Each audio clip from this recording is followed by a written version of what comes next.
Okay, Waka, so we're going to activity 4.2, transformations outside the functions.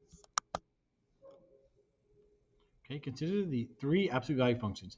G of x equals absolute value of x, c of x equals absolute value of x plus 3, and d of x equals absolute value of x minus 3. All right, graph each function, then sketch and label the graph of each function. So when x is negative 2, that is the absolute value of negative 2, which equals 2. This is the absolute value of negative 1, which equals 1. This is the absolute value of 0, which equals 0. Absolute value of 1 equals 1. Absolute value of 2 equals 2. Okay. Now let's go ahead and graph g of x in yellow. Okay. So negative 2, 2. Negative 1, 1. 0, 0. 1, 1. 2, 2.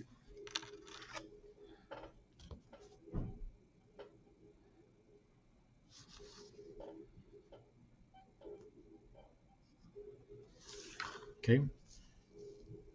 That is the parent function. Okay.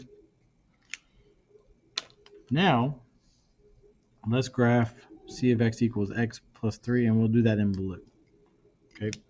So this would be the absolute value of negative 2 plus 3, which equals 5. This is the absolute value of negative 1 plus 3, which equals 4. It's the absolute value of 0 plus 3, which equals 3. It's the absolute value of 1 plus 3 equals 4. Absolute value of 2 plus 3, which equals 5. Okay, so let's go ahead and graph those points. So negative 2, 1, 2, 3, 4, 5. Okay, negative 1, 4, negative 1, 1, 2, 3, 4. 0, 1, 2, 3. 1, 4, 2, 5.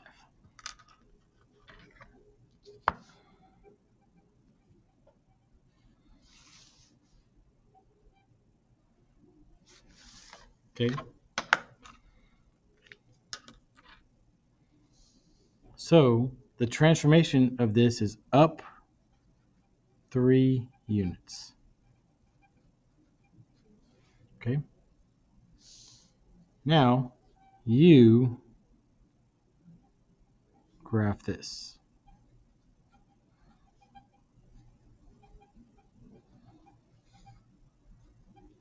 Okay. Graph this, complete the table, and then answer the transformation. Okay. All right, let's move on to the next page. Recall that a function t of x of the form t of x equals f of x plus d is a vertical translation of the function f of x. The value d describes how many units up or down the graph of the original function is translated. Describe each graph in relation to the basic function g of x equals absolute value of x. Then use coordinate notation to represent the vertical translation. The graph of f of x is a vertical translation of d units of the function g of x. Part B. The graph of f of x is a vertical translation of d units down of the function g of x. Each point x, y on the graph of g of x becomes a point x, y plus d, or x, y minus d. Okay, consider the absolute value functions.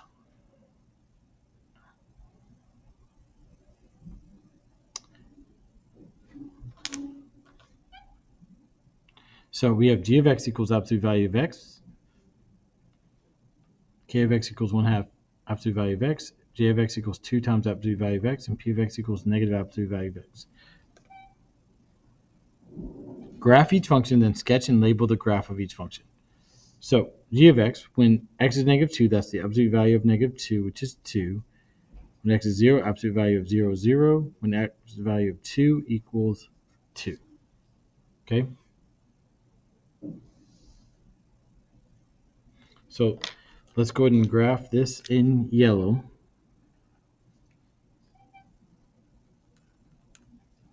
Okay, so negative 2, 2, 0, 0, 2, 2.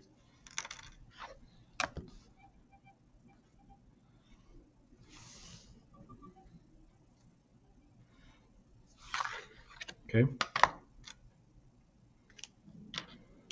Now, let's go ahead and graph k of x. Okay. So when x is negative 2, that's 1/2 the absolute value of negative 2, which is 1/2 the absolute, 1/2 2, which equals 1.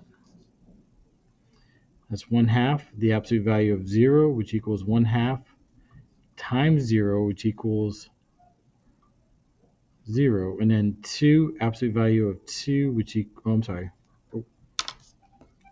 1/2. Absolute value of 2, which equals 1/2 times 2, which equals 1. All right, let's go ahead and graph this in blue.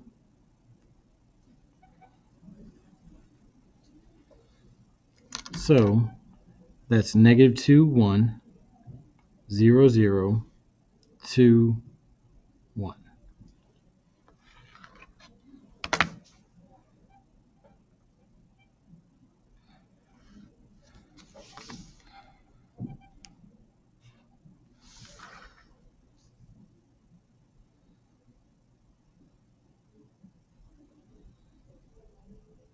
Okay.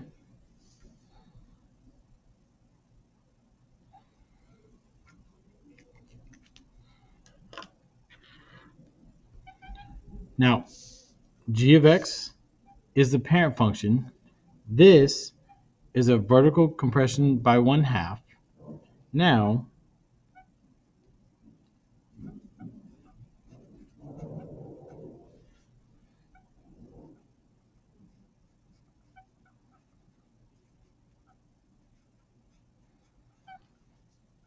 okay, so you graph j of x and p of x.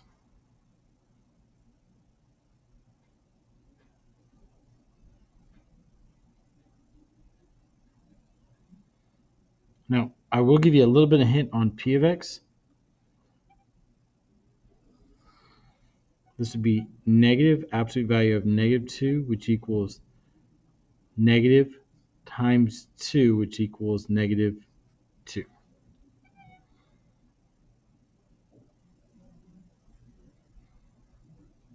All right.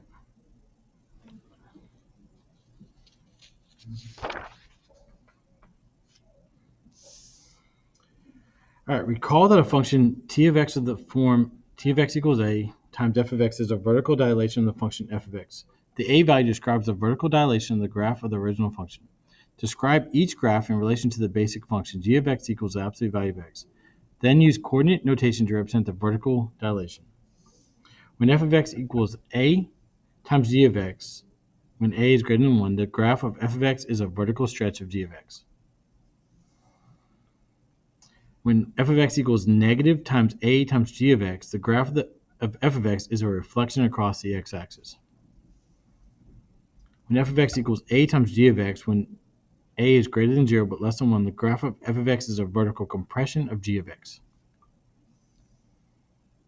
Each point x, y on the graph of g of x becomes the point x, a times y. Now let's take a look at the next page. All right, we're going to skip question number 8.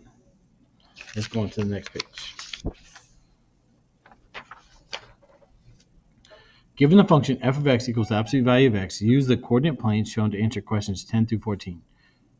Consider the function a of x equals 2 times f of x plus 1. Use coordinate notation to describe each point x, y on the graph of f of x becomes a point on the graph of a of x. So that is x, 2 times absolute value of x plus 1.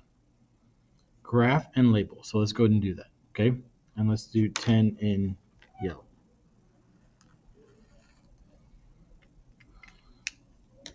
Okay, so this becomes 2 times the absolute value of negative 2 plus 1, which equals 5.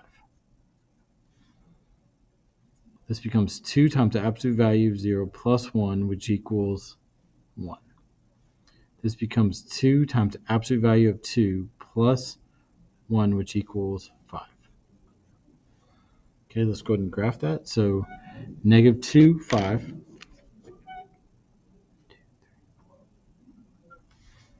0, 1, 2, 5.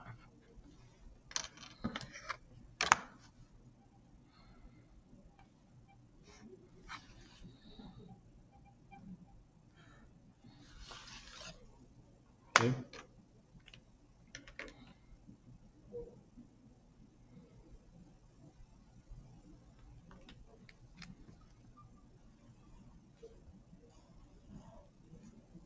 All right, let's take a look at numbers 11, 12. Let's actually do 12. We can do 12 together. Okay. Oh, I'm sorry, 11 together. So we're going to do this in blue.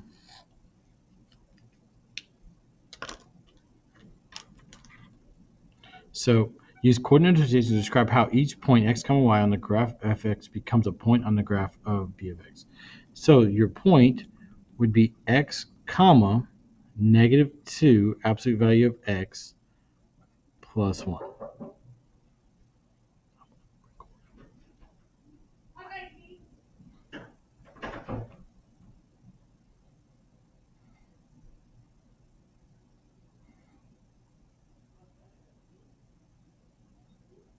All right.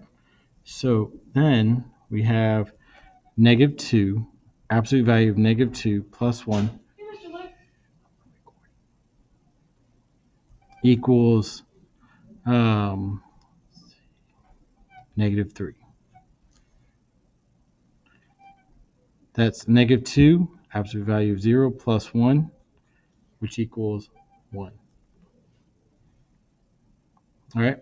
So then that's -2 times the absolute value of 2 plus 1 equals -3. All right. So let's go ahead and graph those points.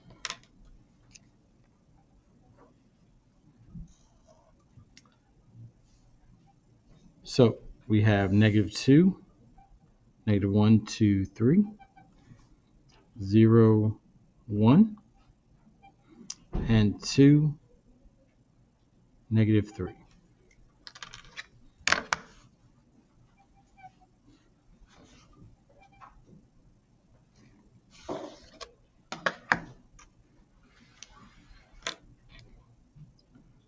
Okay, there's your graph. There's your points.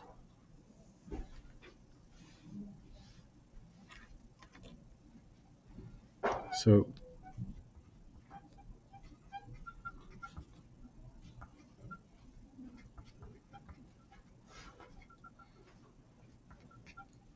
okay, you go and work 12, 13, and 14, and have a wonderful Wildcat day.